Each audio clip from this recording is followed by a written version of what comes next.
Can I have one time? We're quite Are we friendly. ready? Well, your dad never discussed this, never. This evening, we're going to interview Mr. Edward Kasner, who's been a teacher in the Little Falls Central School System for many years, and a friend of mine for all of those years. He's been retired for a few years now. Ed, you were in World War II, and you look pretty young for a World War II veteran. How old were you when you went in? 17. You were drafted, or did you enlist? No, I enlisted. I saw a John Wayne movie, a couple of them. Hey, you know, really, the John Wayne movies, I think, had a lot of influence on people's attitudes. They certainly did. That type of movie, not just John Wayne, but there are other Yeah. people in it, too. Patriotic period of time compared was. to the recent years. I think the threat was of such magnitude that, you know, really that forced people to be patriotic. Because if we'd have lost World War II, the story today would have been obviously quite different. What branch of service did you go in? I was in the Navy. Well, that's good, because we've only had one other Navy veteran on this program. That was Mr. John LaDue, who was in World War I. Do you know Oh, him? yes, I do. Yeah, we Yes. went up and interviewed him a couple weeks ago. Yeah. So you were enlisted in the Navy. When was this? What year? 1943. 1943. Where'd you go for basic training? Group of us from my neighborhood went out to Great Lakes.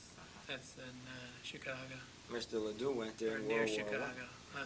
That was a training base in World War I also. Interesting. How long were you there? You know, I was trying to think because it's hard to recall. This is 43 years ago we're talking about.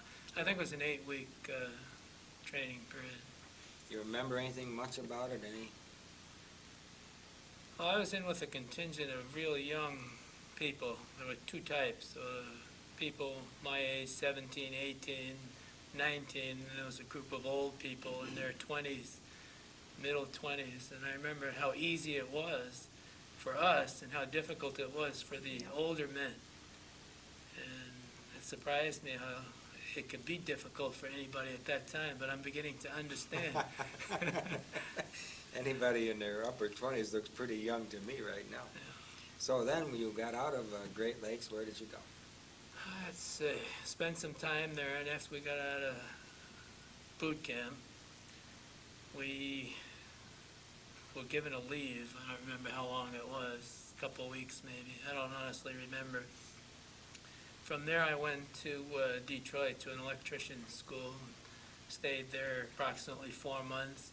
From there we had a choice of what we wanted to do. One of the choices was with the landing crafts. One was, I think, with the Navy itself, the big ships, and the other one was submarine service, and I chose that one. Oh, you were in the submarine service. I didn't know that. See, I've known you since 1958, That's true. and I never knew that. Yeah. Well, that's very interesting. And from there we went to New London, Connecticut, which is one of the larger and probably the main training base in the United States, and it still is today. You went by train. Most of these movements were by train. Train. Yeah. Right. Mhm. People don't realize how much trains were utilized during World War II. No. New London. I was in New London about 4 years ago. We took a ferry over from the tip of Long Island, and we had our truck and camper, and they had a couple of these big nuclear subs up on ways there. They're gigantic things. We trained on World War I or after World War I submarines. They were really the old boats in the movies and stuff. They call them pig boats. Yeah, And right. you can understand when you saw them. They were terrible. How many people would be on a crew? They were just used for training, but the regular subs, the newer subs at the time, I'd say in the neighborhood of 100, between 95, 100, and so. So you were trained, do you recall the name of the sub that you were eventually assigned to? Oh, yeah, that I didn't forget. I was on the USS Rock 274. Yeah. And then where did this go? We picked up a boat, a ship, and Pier something or other in New York City, Manhattan. And from there we went through the Panama Canal, stopped at San Diego, went from there to Hawaii, and in Hawaii we picked up the submarine. Oh, I see. Yeah, we went by ship. That was quite an experience for a little guy who'd never really been further than Pennsylvania, because I grew up in New York City, and I think the furthest west I'd ever been was Pennsylvania. And to go through the canal and go out and see the West Coast. And we went to Hawaii, Pearl Harbor, and picked up our boat and so forth, and we went to war. Pearl Harbor probably pretty well cleaned up by 43, or did it still have a lot of bomb damage and stuff like that evident? Well, the ships in the harbor were still there that were bombed out. Of course, they're there today. And interesting because we just got back from Hawaii. Yeah, you were telling me Yeah, we that, just got yeah, back, yeah. and we were with some friends, and a friend of ours was in the Marine Corps, and we visited his base in Maui, which is one of the islands out there, and we visited Pearl Harbor, and things are entirely different. I mean, there's nothing that looks like. Neither of us recognized the area. Nothing was familiar. But basically, that was it. Went on a number of different war patrols, and anything you've seen in a movie about the service, there's some truth to it. What was your job? You said you had electrical. As electricians, mate. And these were diesel boats with electric motors that Yeah. operated it. Underwater, they run on batteries. Above the surface, they run on diesels. And luckily, we got out of the war unscathed. I've never really seen any statistics indicating how many of our submarines went out and didn't come back. I know that the Germans lost a fairly large number, and so did the Japanese, but I never really knew. I don't know. We lost quite a few. I know when we shipped out, there were 4 different submarines that the guys were shipped to, and 2 of the 4 went down and were lost. All hands. I had some good friends, so chance of survival, I mean, among these 4 was 50-50, but that was high. I don't know how many. I can't answer your question. So, did you participate in any actions against the Japanese? Yeah, I had a flag that we had with the record of the submarine, and when I left home and my mother and father left their home, they got rid of everything.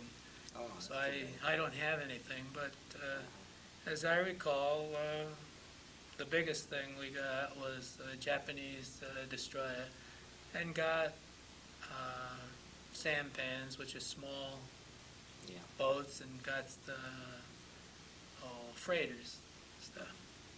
Toward the end of the war, I guess our submarines were cruising right offshore of Japan itself. Yeah, Right within sight of the Oh, yeah. islands. One of our patrols took us as far north as, I'm not sure how you pronounce the name, Kuriles? The Kuriles. Kuriles, I think that's it. I'm yeah. not sure myself. Yeah, either. no, that's, yeah, but, Did the Japanese Navy ever, depth charges yeah, on you? a couple of times, yeah. That must have been pretty shaky. Yeah, a lot of frightening things about it, but you tend to forget about it and put it in your past. And, I mean, that's what prepared me so well for teaching. Yeah. Nothing frightened me in the teaching aspect. And when I first started, one of my first jobs was on the east side in New York City, which is a real tough area. Yeah. And I worked in Harlem, but none of those things were frightening. Not after being No. in a submarine being depth charged, no. I guess not. Well, you survived the war pretty well. When you got back, probably 1945 or so, got discharged? or did they 46. keep you? No, 46. So you were in probably 3 years plus. Yeah, 3 years. Do you ever correspond with any of your... No, we all went our own ways, and some of the guys stayed in service, some got out, and no, we never kept in touch. Never go back to reunions and so, which is interesting because this friend of mine from Herkimer, Bud Morgan, who we went to Hawaii with, they have a reunion every year. He sees the people who worked under him. He was an officer. But I never do. Well, I don't know. Some people just don't really want to remember that stuff, I guess. I've talked to some people on this program who this is the first time really that they've ever opened up and brought some of this stuff. No, this is the first time I've ever talked about it. I was saying before we started filming, we were just out in Las Vegas, and Bob introduced us to some of his friends, one of whom is an airline pilot, and he was very interested, and he asked questions, and I answered them, and just what he asked, I'd answer, and it was the first time Bob or Mickey, my wife, had ever heard any of this, and now it's past history. I suppose. What rank did you get up? I think the equivalent in the Army would be a sergeant, or a corporal. Yeah. And how was the discharge, the processing done? Where was that? The West Coast? And then No, we had a choice. When the war was over, we had a choice of bringing our boat back. Submarines, they call boats, not ships, submarines. And we had a choice of either bringing our boat back and decommissioning, or coming back some other way. And I was still young and still single, and I decided I'd ride the boat back, and we came back again to the coast, and then through Panama, through the Panama Canal, and the East Coast, and we went up to New Hampshire, Portsmouth, and from Portsmouth we did a lot of the work, and then took it back to New London, and then mothballed it. Yeah. They probably ultimately scrapped it now, because it would be quite obsolete today. Oh, yeah. It's probably all gone. I mean, it was funny because when we were in Hawaii, we went to Pearl Harbor, and we saw the Arizona, and right next to it they have a submarine which was the same class of the one we trained on, that they've made into a museum. They have one in Fall River, Massachusetts, if you've ever been there. They have the USS Mass, which was that Missouri-class battleship that the state owns, and then they've got a destroyer next to it and a submarine next to that. You could go through all three. It's quite an extensive thing, and it's very impressive, this battleship, the size of the thing. Okay, so you got out, and here you are. Then what did you do? I mean, When I got out? you know, take the 5220 club and talked about no. that with some other people. Oh, a couple of friends and I went into a little business, lamp business, and repairing lamps, selling lamps, and so forth. And I knocked around for about 6 months or so, and we weren't making any money, and my folks had wanted me to go to school, so I ended up going to school. But I kicked around for about that half year, and then went to college, and GI Bill. yes, That did a lot greatest of good. thing that ever happened, Yeah, right? I think so too. And so you were back. You were 3 years older and more. Was the country changed at all? Did you? How was the veteran welcomed afterward? Most of the people that I've asked so far have indicated that really there wasn't any big welcome home thing for them. The ones who came back maybe earlier, right after the Japanese surrendered, but the ones who came back in 46. No, when we came in to Staten Island, I think that's when we first came in. I'm not sure now. I think it was Staten Island. Lido Beach, anyway. It's down in the city somewhere, the island. They had a band playing, and ladies with donuts and stuff like that. None of my friends ever had a complaint about how they were treated or anything like that. I mean, people were patriotic, and Oh, I don't mean you were treated badly, but I got the impression that, it was just ho-hum and business as usual after that. And speaking of bands, reminds me when I went east out of Seattle, they had a band, an Army band on the dock, and those Devils played So Long, It's Been Good to Know. If we'd have been a little bit closer, those guys would have been. But anyway, okay, Ed. Well, thank you very much. That was good of you to come up here and do this for our program. and we hope that this will be of historical importance in the future. I hope so.